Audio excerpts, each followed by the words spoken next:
কালকে রাত্রে গোলাবাড়ি থানার এলাকার কুখ্যাত অপরাধী গৌতম চৌধুরীর রাইট হ্যান্ড আকাশ সিংকে পুলিশ ধরেছে।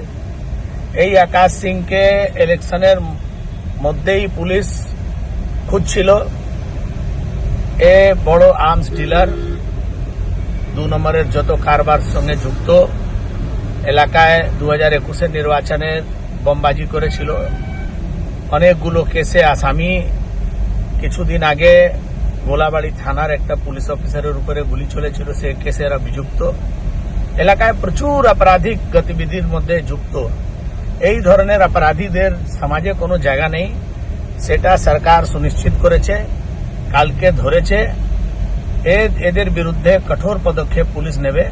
আগামী দিন এর পুরো গ্যাংকে ধরে জেলের মধ্যে পাঠানো হবে, যাতে উত্তর হাওড়ার মানুষ শান্তির নিঃশ্বাস নিতে পারবে।